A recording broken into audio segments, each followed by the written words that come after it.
Okay. Evangelicals, this article in the Time magazine says, rethinking on divorce.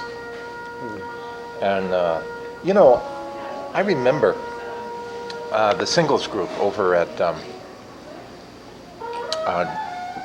Nazarene Church. Yeah. And I remember, actually, I shouldn't say singles group, the divorce group. And there was a great feeling that if you are single or going through a divorce or divorced, that somehow you were lesser of a person, lesser of a Christian. And I thought, what a tragedy. What a tragedy. You know, like your status in Christ has to do somehow with your marital status. And if you were single, you really had no place in the church. No, I mean, not that anybody said that. Yeah. It's just by practice. Yeah. So rethinking divorce, absolutely. You know, can you see Jesus going, "Come unto me, all you who are heavy laden, and I will give you rest." That is, of course, unless you're single, divorced, remarried. What? Yeah. So yeah, it needs to be rethought. I remember just in the last month, a lady is just shaking her head and saying to me, you know, people just don't get it. I mean, you don't know what it's like to be in a place where the comments made all the time, bring your whole family. Oh yeah, Bring your whole family. Yeah. Or you have a worship building that's called the Family Center. Yeah, family worship center. And then you say, wow, what does that mean about me? And Yeah. I try to enter into that world, Yeah. you know, just as far as thinking about it, and it's sort of difficult to put myself in those shoes. And so what is it? Is it about failure? I mean, the fact that a marriage doesn't make it, does that reflect on the person totally? Is that the idea? I don't know. Was Jesus married? Paul? How about Paul? No. So if Jesus was the greatest single that ever lived. You know, he never was married. So what does that say? I mean, what does it say that in order to be a good church member, you cannot be divorced, you cannot be single if you're an adult, you must be married once with no problems? Do I have to leave now? Yeah. Well, I'm definitely in that category. Yeah. I just remember that God is a divorcee himself. I mean, you know, I divorce you, he says, yeah. he's a divorcee. Yeah. He's a divorcee. Well, He says, I was your husband. I was your husband. I brought you out of Egypt. Yeah. And I was your husband, but you were unfaithful. you're unfaithful. And didn't he play that out in the life of a prophet? Wow. Yeah, that's right. What's that story? Oh, what's his name? Who's got the wife who's the adulteress? Yeah, marry a prostitute. Yeah, married a prostitute. And it was like a living example. Oh man, of- he lived through a hell of his own by having that kind of a bride. Yeah.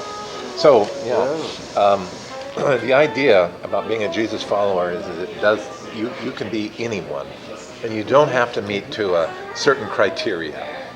And as a matter of fact, if you are single, if you are divorced, maybe that's even better because you're freer. You don't have obligations that perhaps could take away from the kinds of things you could do. Well, Paul said that very thing.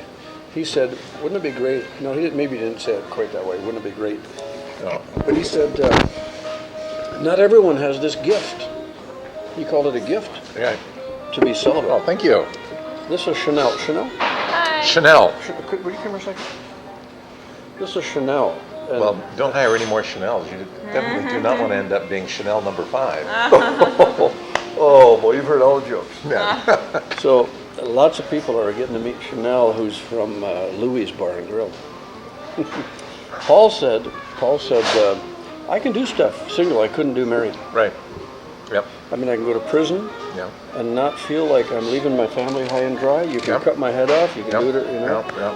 And he says, it's a gift. It's a gift. I have a certain freedom. Yeah. You don't hear that preached anymore, though. No, you Why don't. is that? Yeah. Yeah. But you do hear God hates divorce. Yeah. And I say, boy, does it say anything about him hating divorcees? Ooh, that's No. good. No, it's not I like about that. It's not about. He hates a lot of the things Oh, that I've yeah. done in my life, but I never felt he hated me. Hate the sin, not the sinner. Well, that's, yeah. Yeah. That's how you thought. Well, Headquarters. anytime a relationship breaks, that's always sad. Yeah. But relationships break all the time. It's how you handle it. It's not the fact that a relationship breaks, which is tragic, but it's how you deal with it and what kind of a person are you within it. And I think that's the only thing that we can be held for is the kind of person we are, the kind of things we how we treat others. And if maybe you're the best spouse in the world, and your ex has left you through no fault of your own, let's say, and has gone off to greener pastures. So you are to suffer for this? Or the person who has gone off to greener pastures and they realize, gee, what did I do? I really blew it. And still divorced. See, But- somebody might think, hearing our conversation, that we're saying, oh, go get a divorce. We look lightly. It's not about looking lightly on it. No. And it's not even saying that No. if you love people who've gone through divorce, that somehow you're condoning divorce. I think that's a hang-up that people have sometimes. Yep. Is if you're too nice to someone who has failed or been Yep. hurt in something, that Yep. somehow you're saying, we condone that. Yeah, we Parents don't. do that all the time with their kids. Yep. Yeah. We love them anyway. You love them anyway. Yeah. Yeah, and terrible things happen. Some of it we own, we need to own, and some of it we can. I mean, if you, the couple weeks ago going down the road and a cow fell on their hood, cow jumped off a cliff, fell on their hood. There's certain things in life you can't control. It just happens. You're just so thankful it didn't smash you, rather you smash the hood, not you. And other things, you foolishly were into cow tipping and you did some violence to a cow. It's just two different ways to look at things. I've heard people say, and I've really working with them, trying to salvage a marriage, they'll say, I just don't believe in divorce. I don't believe in divorce.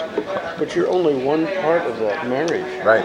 And if the other person insists on it, I think it's sort of like jumping off a tall building and saying, I don't believe in gravity. And you can say it all the way until, yeah. Yep.